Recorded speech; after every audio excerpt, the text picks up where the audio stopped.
Welcome to the Living with Lymphoma podcast series, brought to you by the Lymphoma Research Foundation. I'm one of your hosts, Izumi Nakano. And I'm your other host, Victor Gonzalez.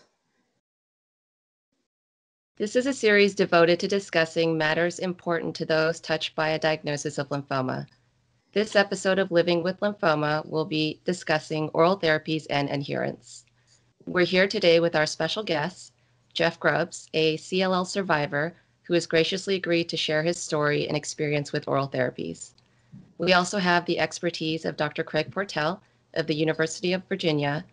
He's also one of LRF's research scholars, and he will be talking about the use of oral therapies to treat certain types of lymphoma. So thank you all for being here with us today.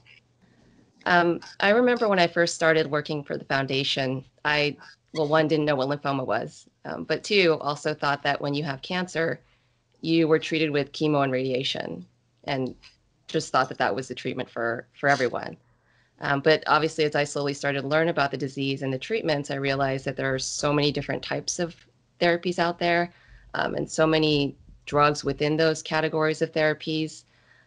Dr. Portell, maybe you can kind of start us off by telling us more about what oral therapies are and how they're different from traditional treatment options. Sure. Thank you for having me and let me participate in this conversation. So oral therapies are types of treatments for various cancers. They can range from a lot of different things. So there are some chemotherapies that we can give via oral route. It really is a mechanism of giving treatments that's easier than giving treatments in the infusion center through the vein. Most, however, of our oral agents are targeted therapies that don't necessarily kill the cancer cells, but actually slow their growth, if not allow the cells to stop growing and then ultimately die on their own. Right. And then there's also another class of oral therapies that modulate the immune system or change the immune system so that your normal immune system can then go and attack the lymphoma, usually with some other agents like Rituxan or other immune modulatory agents that kind of help the oral pill work. So there's many different varieties of oral pills. It's really oral therapies. It's really a way for us to make the treatment for lymphomas better and easier. Right. Is it used for every type of lymphoma, or is it just certain types of lymphomas that can get oral therapies? So it typically it's only certain types. So there's some treatments for lymphoma that the conventional chemotherapy, immunotherapy given through the vein is the gold standard and go-to. So that's particularly true in the aggressive lymphomas like diffuse large B-cell lymphomas. However, the more indolent or slow-growing lymphomas like mantle cell lymphoma to some degree, CLL, marginal zone lymphomas can use oral therapies very early on. And in fact, in CLL in the past couple years, we've really changed our paradigm from using chemotherapy at the very, very get-go, at the original diagnosis when it's time to start treatment, to switching to these more targeted agents, which have been shown to be better or keep people in remission longer than chemotherapy alone. So it's really changed the paradigm and how we treat particularly CLL and then in the frontline setting. And for those of us that aren't familiar, what is CLL? I'm sorry, yes, it's a chronic lymphocytic leukemia. So it's a type, well, it's called a leukemia. It's really a lymphoma, as a lymphoma doctor would say. So it's a cancer of the immune system, cancer of the B cells of the immune system. It can circulate in the bloodstream, which is where we usually find it, but it also really resides in the lymph nodes in the bone marrow also. So it's a indolent form of non-Hodgkin's lymphoma that tends to circulate in the bloodstream, which is why we call it a leukemia, but it really behaves more like a lymphoma. Okay. I know that the patients that we talk to on the helpline, they think, my doctor is telling me that I should take these pills. And they are always wondering, is it as effective as treatments that we would receive if we went into the hospital to get therapy? how would you respond to maybe a patient that came to you and was concerned about how effective an oral therapy is versus going into the doctor's office and actually getting their treatment? So one misnomer in cancer care is that patients need to be in the hospital and very sick to get a cure for their disease. We're becoming increasingly convinced that that's not true. And sometimes going for the cure isn't necessarily the easiest way to treat the disease. Sometimes controlling the disease with these oral targeted therapies is better than using things like chemotherapy, which can make you quite sick. So sometimes the goal is different. It just depends on the situation, I would say. So I would say in that situation, if somebody came to me and asked me that question, I would say that oral therapies can be just as good, if not better, than some chemotherapies in certain situations, and your doctor would know what those situations were. Right. That's great, Dr. Portell. I think that's really great background. And Geoff, I might ask you. You've been diagnosed or were diagnosed with CLL and have experience with oral therapies.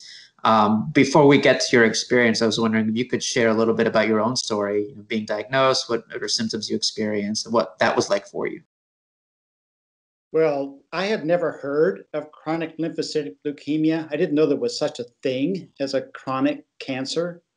And, was feeling great, really happy in my life in lots of ways, physically fit, everything. Went in for your routine physical, and after a process, ended up with lymphoma. And when you hear the cancer word, it's just a shocker. I did the thing no one should do, but all of us do, and that's hit Google. Right. So, it took me a while to find the Lymphoma Research Foundation and other places of really solid information. But after a while, I finally realized that, similar to what Dr. Portell just said, is this is a slow-growing disease. It's real. It's not curable. People do die from it. I don't want to minimize it, but it's something that some people don't ever require treatment for, and others have a difficult time, which actually ends up including me. But at first, it was very hard to figure this one out. And at the time, this was 2009, 11 years ago, as we're having this discussion. At the time, what was available was first traditional chemotherapy, and the drug that my oncologist was talking to me about was one called bendamustine, which is a derivative of a nerve gas invented by the East Germans in 1950. And it's really effective, but as a patient, it's very, very difficult to kind of contemplate, subjecting your body to this. I ultimately did have it, and it was fine. But at that time in 2009, some of the targeted therapies we're talking about here didn't exist in any way that patients understood them. I'm sure they were back in the laboratory and in preclinical studies or whatever, but they sure as heck were not out there in a way that I could understand them. And at first, my oncologist, who was quite qualified, he was great, advised me the best thing to do was to not do anything and to let the disease take its course, which is hard to understand first as a patient. But the more I thought about it, the wiser that is. If you allow yourself as much time as you can, the research moves and is moving fast. And 5 years later, when I did need treatment, when my disease advanced and got to the point where we had to intervene, those new drugs were just coming on the market. So, for me, I feel like I was sort of, in some ways, diagnosed at a fortunate time. It was very difficult 11 years ago, but now, so much is coming on the scene, and the research has advanced so fast that there's just a lot of hope in here. And I've had a bunch of these things, which we'll get into in a minute. But the transformation of the the kind of the medical picture that a patient gets here from your first conversation where you're told you have cancer to now being told, as Dr. Portell just said, oh, we can manage this and we've got these different choices and things. I mean, it's a huge change, and that's all thanks to the advances in the research. Yeah, and we've certainly made a number of strides over the past few years, I think, especially in this oral therapy space, right?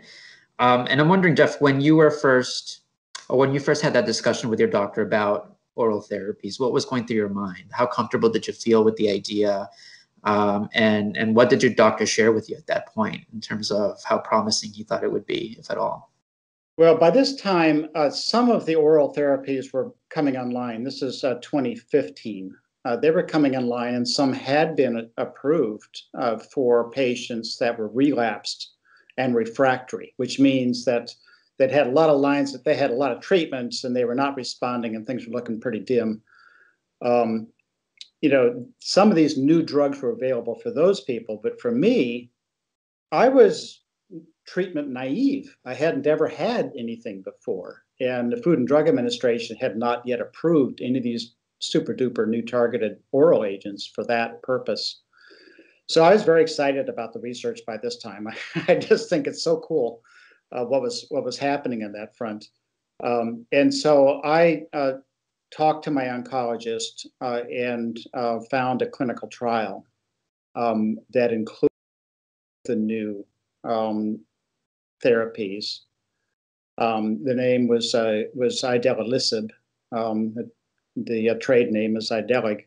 At that time, it had been approved for relapse refractory, second line kind of treatment, but they were trying to look to what would happen if they moved it to first line. So I was in a clinical trial that included, the 1950s nerve gas derivative, bendamustine, Rituxan, which is the immune system enhancer that Dr. Portell mentioned. And then half the patients got a placebo, and the other half of the patients got the trial drug, idelalisib. We figured out in about 2 days that I had the idelalisib because my body absolutely hated it, and I had a very, very strong reaction against it. Massive diarrhea, extreme pain, a trip to the emergency room, passing out.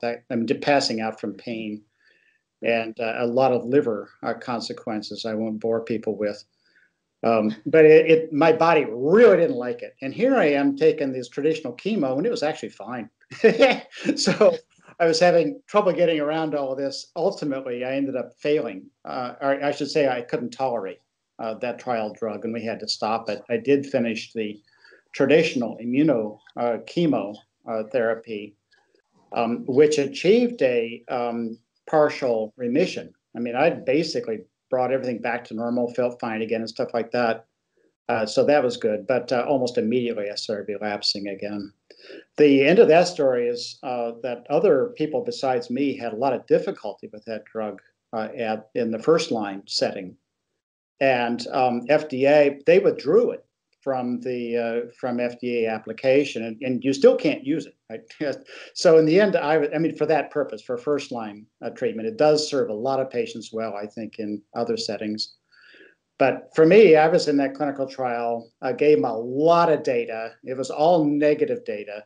And you know what? If I had to do it again, I would do it again. I mean, how else do you advance the science, unless you try something and find out how it works? And in this case, it didn't work out so hot, but it did help understanding, and it has, advanced the science. And now people know what to make of this drug. And meanwhile, I got a remission at the time.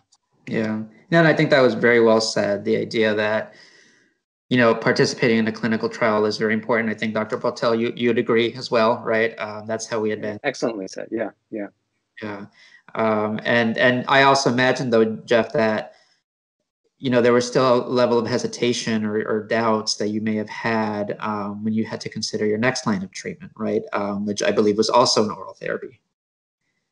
Yeah, well, that gets a little complicated, and I don't want to spend too much time on this one because this is a broader subject than my particular case, but I did start relapsing right away. And when I did, I didn't need a treatment for the normal reasons, which are in the peripheral blood. You really do wait until you need it, just to avoid the toxicities, to give science a chance to advance and so forth. But for me, in my particular case, and this is extremely rare, my lymphoma moved out of my blood system and lymphatic system into my central nervous system and caused blindness and seizures. And this is really uncommon, but it took a little while to unscramble all of that. And when it came down to treatment, we needed to intervene and intervene fast. I was blind, having had a lot of seizures. I wouldn't even go through all that. They were horrible. And we needed to intervene right away. And so we intervened with a classic chemo, into the spine, used for treatment of cancers in the brain lining and elsewhere, which was actually fine. Best chemo I ever had, actually. And but in addition, this is where the new targeted oral agents come in, Victor. In addition, it turns out, I don't know if it's designed this way, but it turns out that the particular drug that I was taking at the time, ibrutinib, crosses something called the blood-brain barrier, which is a pretty formidable wall between your brain, which needs to be protected, and everything else in your body. And this drug crosses that. So this oral drug turned out to be an ideal thing for me. So I took it in pretty high doses to help minimize the CLL in my peripheral blood, as well as protecting me in the central nervous system. So that's sort of how that leveled out. Was I was on, I stayed on. I mean, I finished off the chemo stuff, but stayed on the ibrutinib, is the oral drug, for for about a year or so before my body decided it didn't like that one. And but it was really effective. It brought it down. Loved that stuff. And I mean, honestly, if these drugs didn't exist, I mean, where would I be? I wouldn't have a way of maintaining this. Right. In some, I mean, and again, I don't want to dwell on me, because the business with my disease, moving the central nervous system, is extremely uncommon. But for all of us with CLL and with other lymphomas, I mean, it's a huge step forward. Huge. It really is transformational for us. Right. I know you had a very special case, and you've kind of touched upon it, but I think I'm really wondering, in your opinion, having been through what you've been through, what is the overall, what are the overall pros and cons of oral therapies? If you could go back, would you do anything differently, knowing what you know now? Good question, Victor. Well, first, no, because I've had the alternatives, and they do work. I don't want to minimize chemo and the immuno modulators that Dr. Portell talked about. They do work, and you can tolerate them. It's okay. But the whole idea of being able to take a pill or two a day and go about your life and just simply not worry about things and to feel good, that's a good thing, right? And as I personally hate intravenous infusions, had way too many. I don't care what it is; those things hurt, and I'm just glad not to have them. So to have the availability of these oral drugs was a convenience factor as well. You could just take them in the morning and go on and pretend you just took an aspirin or something. It's not that big a deal. It's like, what? When you start off with a nerve gas derivative conversation, and you end up with just take a little pill every day. It's like, I mean, just think about it. It's a huge change, Victor. Right. It's big. And from a patient point of view, no, I wouldn't change a thing. Yeah. No, that's a great point. And not to mention the logistical aspect of having to go in for an infusion, how much time it takes, versus, taking a pill, which, of course, people might deal with side effects. You certainly had yours, so we won't want to sugarcoat the experience, everyone. But I think for a lot of patients, the idea of having it be potentially that easy is very attractive, right? And kind of go about your life and whatnot. And Dr. Portell, how do you decide what oral therapy would be appropriate for a certain patient? Well, there are a lot available nowadays, and it really is very dependent on the disease, the patient characteristics, the patient's lifestyle, how quickly we need a response. Some of our oral therapies will give a very quick response, and some will not give a quick response, but a more slow response. And it just depends on how quick we need to get the disease under control. So a lot of different factors actually play into that decision. And sometimes it's what we're able to get very quickly. Sometimes it's what side effects we're willing to accept versus other side effects we're not willing to accept. Sometimes those decisions are a big conversation in the clinic about what our different options are. And are there certain common side effects for all these oral therapies, or is it just obviously vary depending on what the drug is? There's some general themes, I would say. All cancer therapies cause some fatigue to some degree. I think that's kind of a standard. A lot of these drugs do lower some of the blood counts, not quite to the effect that chemotherapy does. There's usually some degree of stomach and bowel upset. Usually that's worse early on in the course of treatment. And the more you take the drug, the better off that kind of gets. One of the more common side effects for one of the more common oral therapies, ibrutinib, can be bleeding and irregular heartbeat. And those things can happen sometimes. They're rare, but they can happen. Some of the other medicines can cause some headaches.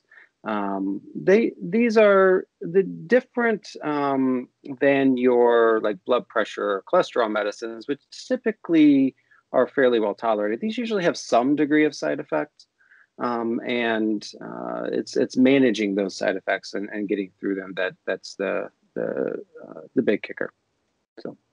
And would you need to give them additional pills then to help with some of those side effects, like the fatigue or the maybe nausea that someone might experience? Sometimes we do need to give some anti-nausea medicine, although to the degree of chemotherapy in these from a nausea perspective, these are much less nausea preventing or causing. So to prevent nausea is a little less of a problem. And again, the more you take it, the less the nausea becomes an issue.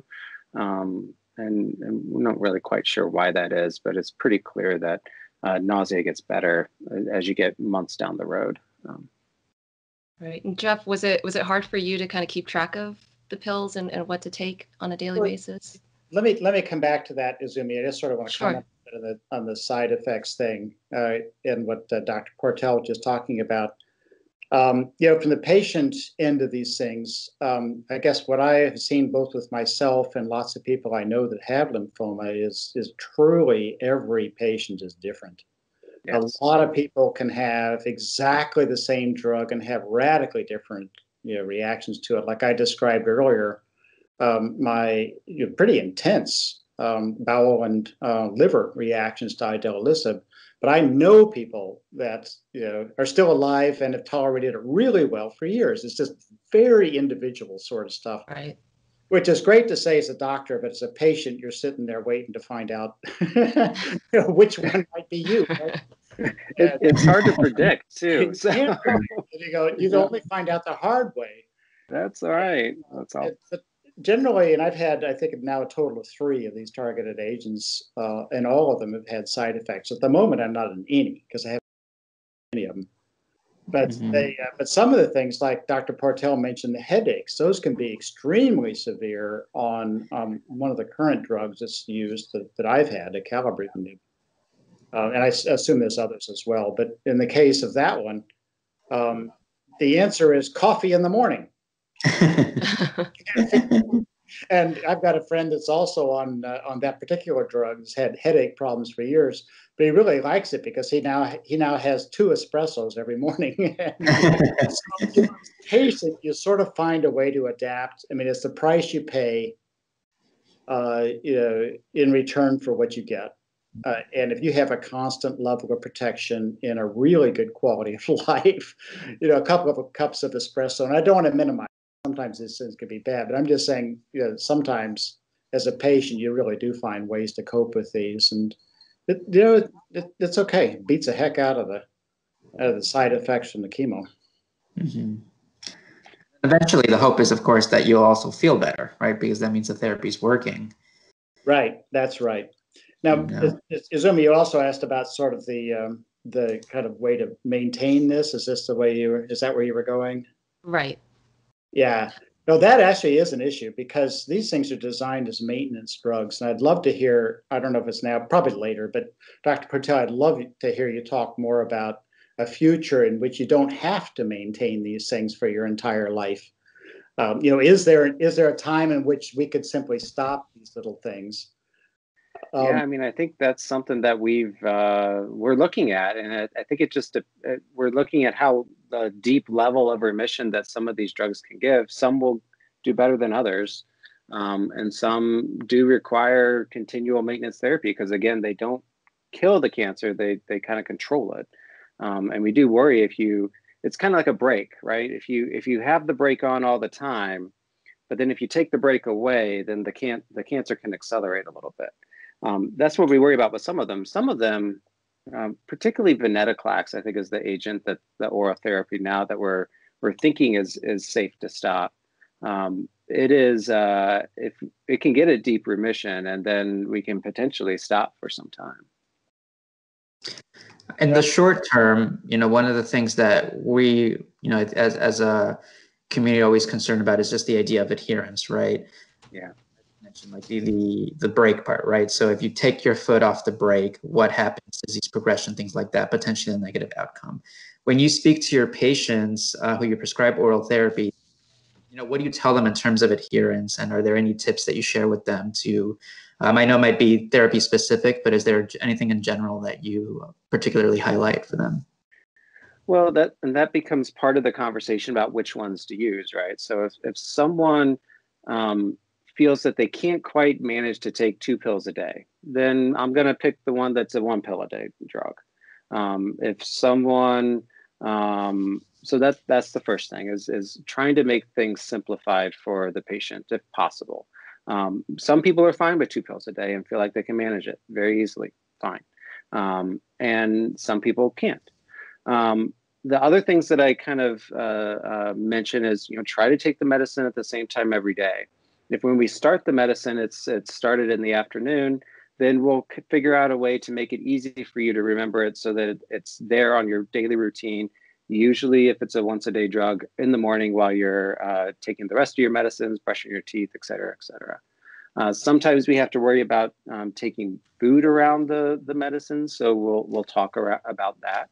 Some of these require you to be without any food for 30 minutes or so after you've taken it.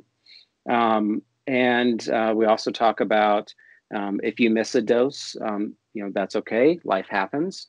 But then don't take double dose the next day because that can have some deleterious effects. Remember, one of the problems with oral therapies compared to chemotherapies is when it's chemo, I'm directing the show and I'm administering treatment to you. When it's oral therapy, I'm trusting the patient to take their own medicine. So there's a bit of a trust there that we have to kind of come up with. And that's those are things that we kind of address. Yeah, that's a great point. And I think it's important for patients to fully understand how important that is, right? And some of the ways that we at LRF try to help with that is through our very own Focus on Lymphoma app. There's a medication tracker there. And a number of medications can be tracked there, not just the oral therapy that you're on for your lymphoma. And a number of individuals found that to be helpful. And I think, everyone is different, right? And has to figure out what their own strategy might be. And Geoff, I don't know if you had one in particular, just to remind you of your data. But a couple. First, just to kind of echo your plug for the Focus on Lymphoma app. That thing is actually a really handy app. I've used it many times. I know other patients that do as well. It does give you a reminder at any time you want, like 11:04 a.m. It'll give you. It'll give you the reminder whatever you set for anything that you want, which is great. But there's also a direct line to lots of other sources of good quality information, that kind of thing. For myself, what I found was, I guess, a couple things. The first is when I first started ibrutinib, I got this unbelievable package from the manufacturer that included about maybe 12 different, it just had a whole lot of little gizmos, for your wrist and for your bedside, and one to put on top of the pill bottle and all these kinds of things that would remind you, and just sort of had to pick what you wanted to do. I hate to say it, but what I ended up doing, which was my kind of favorite way of keeping track, was I just kept the medication in the same place next to the sink and took it every day. And when I'd taken a pill, I turned it upside down. And when I was done, ready the next day, and I took another one, turned it right back up. And for some of them, as Dr. Portell said, you have to take them twice a day. That was how it was with the calibrutinib. And so that you just kind of turn it upside down and so I can keep track of things just by the position of the medicine bottle. That's how I did it. But people do find it, different ways of doing it. There are lots of little gizmos for doing it, but focus on the lymphoma app is a good one. And let me ask you, Dr. Portell, I'm curious as a clinician, what do you say to a patient when they come in and say, "Oh, I'm sorry, I've been really bad about taking this medication," or, "Oh, I didn't like it, so I stopped it"? I mean, how do you respond to somebody that decides that they want to be their own doctor and don't do this medication as you would if you were giving chemo or something? Well, I think first off, you got to try to figure out why, right? If someone doesn't like it for a reason of side effects, then we can try to figure out a way to get around those side effects, or sometimes we can even do some dose reductions. And a lot of times these medicines work just as well with some lower doses, particularly if it means not getting the medicine versus getting some of the medicine. So it depends on the situation. And, there are times where, cost is an issue with some of these medicines. These medicines are covered under a different part of the health insurance plans for most patients. Yeah. Sometimes cost is the barrier. I really try to understand that, and try to get various grants and things if we're able to do so. My University of Virginia, where I work, we have a pretty good financial team that helps me through some of those processes. So it all depends. If it's truly intolerance, or people just can't manage it, then we got to figure out something else, because it is dangerous to take the medicine ad hoc. It promotes resistance to some of these pills, and that can be dangerous for the cancer. So we have to be careful in that manner. So there are times where we just have to say, look, this isn't working. We got to figure something else out. And there are times when the disease will be well under control. Hopefully, if that's the case for whatever medicines, and we the disease for a little bit, and then make a decision later about what treatments we'll need. Something that Geoff, you mentioned earlier, about the watchful waiting, particularly in CLL. The longer you wait, the more new things are coming out, because this field has changed significantly. Even in all the other lymphomas, it's changed a lot in the last several years. So if you can wait for a new therapy, it makes sense. Of course, if you need treatment, you need treatment. So. And I'm glad that you particularly mentioned the idea that you can modify a dose. And I think for a lot of patients, they might assume, if I don't do well or have side effects, the doctor might take me off the drug, which could, in some people potentially affect communication with their providers of how they're feeling, right? Which we want to make sure that we don't encourage. We want to make sure that they do share how they're feeling. If they are experiencing symptoms, they can talk to their provider so that they potentially can have a dose modification and not get off the therapy, especially if it's working for them, right? Yeah, Victor, that's really, really important. I mean, if one thing I can say to patients out there, if you're struggling with the medicine, really talk with your doctor about why it is, and you guys can come up with a plan together and to find something that will work, or a modification to the current regimen that can make the symptoms better, or figure out a way to keep on these medicines. They are important. I know you talked about when people miss a dose, but could you, and I'm sorry if you mentioned this already, but take a vacation from the therapy? From maybe you're going on vacation and you're going to be away for a while, so you want to be off medication for that period of time. We don't really like to do that, if at all possible, because again, it's the starting and stopping sometimes with these medicines. You know, if you miss a dose here or there, it's not as big of a deal, but if it's an extended time frame, that does provide more opportunities for the cancer to change itself when it doesn't see the drug around. So we prefer not to do that. You know, is everything perfect? No. You know, does it happen sometimes? Of course. But you know, as long as we're talking about it, I think we could come up with a strategy to make it as helpful as possible. But again, it's not something that's we'd want to do. So I wonder if I might jump in here on this. The other little wrinkle on this has to do with minor surgery or something else that you might need to do while taking these drugs, because I know the ones that I've had anyway, and I assume some of the others have these side effects, including excess bleeding. They can cause problems when you start whacking on the body with a knife.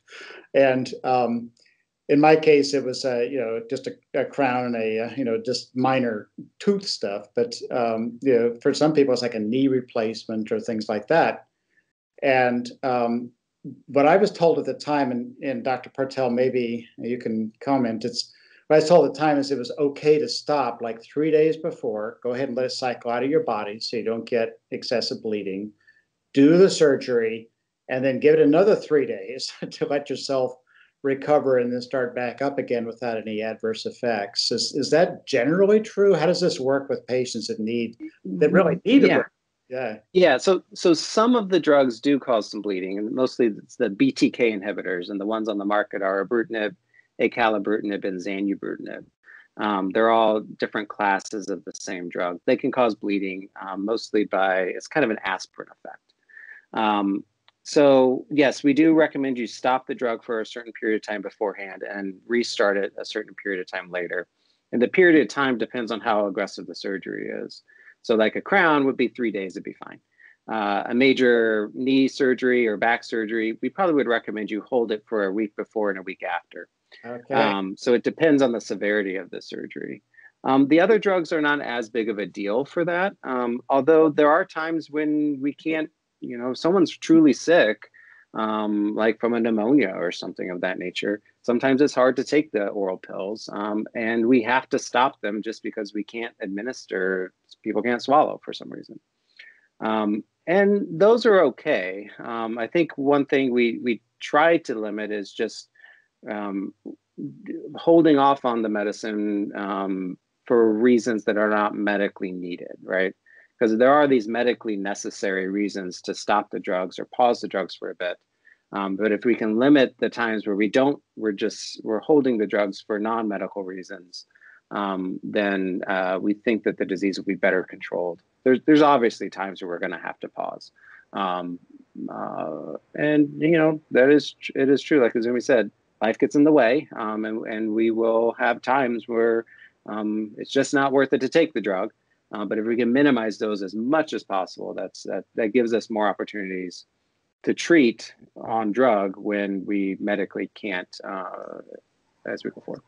But and as a patient, sort of the takeaway to me is that, you know what, there's some flexibility here when life does intrude and you've got to make some decisions. But the important part, at least to me anyway, is to talk to your physician. You know, you need to be open about this and have a conversation, because everybody is different. That's a great point, Geoff. And I'm wondering, you know, if you could extend on that, if there's anything else that you would recommend to patients who are considering an oral therapy or who are starting one, you know, some tips that you know, would feel would be helpful or would have been helpful for you when you were going through the beginning of this. I don't want to go back and figure out on my own history here on what I would have done under all these different circumstances. But But I will say, with what I've been through with 3 different ones of these things, and just having watched the science advance like it has, is that first, it is a challenge. You really do need to be educated. You need to have some way of understanding what you're getting into, because there are differences between these drugs. And Dr. Portell just mentioned it. Some cause bleeding, and some do this, and some have a potential for perhaps being able to stop one day. And they fit in different circumstances for different lymphomas. So being as educated as you can be is the most important part for a patient, just because it allows you to be an active part of the discussion with your physician. You're not just sitting here waiting to be told what to do. You can ask the questions and understand when they use words like, and you said it, Dr. Portell, BTK inhibitor. There's this jargon. This jargon you sort of get the hang of after a while. And the Lymphoma Research Foundation is actually really good at this stuff. They've got disease kind of specific materials on their website, lymphoma.org. For basically whatever you have. My perspective is CLL, and that's not the easiest ride, but there are others that are more difficult, and others. Just everybody's different, and there are different kinds of materials on the LRF website that can really help you be aware and educated as a patient. And so the most important thing is that. And the second thing I would say is ask questions. Don't go into this just thinking it's too complicated, I can't do it. Understand this and ask questions. And if something doesn't go right, like Dr. Portell was just saying, you're having a reaction or it's not fitting, or you're going to have surgery or whatever, you need to talk about it. It needs to be a discussion. And I would add to that for what Geoff said. If there's been a conversation, you've done some research and still not quite understanding, don't feel bad about asking for a second opinion too. Right. I personally, if a patient asks me to get a second opinion, I'd be happy to recommend somebody. I would love to hear what my other colleagues have to say about a particular patient's case. So it's an important part for both parties, honestly. So I get a lot out of a second opinion that my patient gets. So I really appreciate that. Yeah, I couldn't endorse that more. I think it's a wonderful point. And that's great to hear from you, Dr. Portell, because I know a lot of patients that call our helpline are scared. They don't want to hurt the feelings of their current doctor and question what their treatment suggestions are, or what they're saying. Yeah, never feel bad about asking for a second opinion, I would say. Always feel empowered by that. And sometimes hearing things, and it's not an insult. Sometimes just hearing things in a different manner really clicks. And there are times when I'm seeing a patient for the first diagnosis and I'm telling them they have cancer and what we're going to do, and it's just a shock. And you just need to hear it another time with another opinion, and that's completely fine. And Dr. Portell, what can lymphoma patients hope for the future of oral therapies?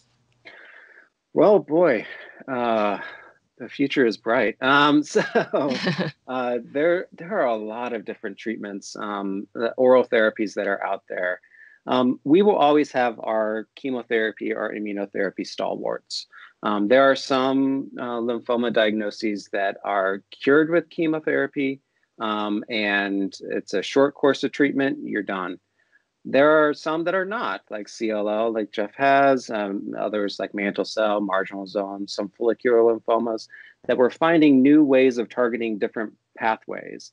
And some of those are highly effective with minimal toxicity. So what I would say is my hope in the future is that we find a way to give patients a break from these pills that have side effects, that we find new ways of targeting cancer. So when our current pills stop working, which they probably will over time, we have new ways of treating the cancer. And there's a lot out there right now that's really exciting. And I think the future also holds better ways of monitoring the disease, that we can then feel more comfortable stopping a medicine whenever there's a really good remission, or we're at a good place with the disease. We decide to take a pause in treatment and then move forward with observation again. There's power in observation. And extending on that a little bit, I think you mentioned earlier in the podcast that a lot of the oral therapies right now have been focused on the indolent lymphomas. And I know just recently, earlier this year, for example, we had a therapy called selinexor approved for relapsed refractory diffuse large B-cell lymphoma, right, which is aggressive. And I'm wondering, do you envision that being the case more often, where we're starting to see them used more frequently in aggressive lymphomas as well? It's hard to say. I think we've had a lot of promise with some of the oral therapies in the aggressive lymphomas. That when we've studied it, has been a little bit disappointing. And I think that's because some of these lymphomas, there's some biology that we don't quite understand yet. These tend to be a bit more complex cancers, as opposed to the more indolent, slow-growing lymphomas, which tend to have a few mechanisms, a few pathways disturbed. So you just need to fix one and then it kind of gets better. The aggressive lymphomas tend to have a lot of different problems with them when they develop. So targeting them with one targeted agent makes it a little bit more difficult. So we may be looking at multiple targeted agents. And sometimes the oral immunotherapies, the immunotherapy mechanisms can be helpful in those lymphomas, like lenalidomide or Revlimid is one of those that we sometimes use in those aggressive lymphomas too. Got it. Great. Well, looks like we've gotten to the top of the hour. So I, really wanted to thank both you, Dr. Craig Portell, and you, Geoff Grubbs, for being on this podcast with us. It's been a true pleasure talking to you about some of these exciting new therapies that are coming online. And we want to encourage any patients or even caregivers of patients who are considering oral therapies, who are starting them, to contact us if they have any questions. And we were happy to provide any resources, whether some of the ones that we shared already or others that we think would be helpful. And they can do that by calling us at 1-800-500-9976 or emailing us at helpline@lymphoma.org. And once again, thank you very much. And we encourage everyone to tune in for our next Living with Lymphoma podcast. Thank you, Victor. Thank you, Izumi. Thank you. Thank you both. Thank you. It's been a pleasure. Great. Best of luck, Geoff. Doctor. Thanks, everyone.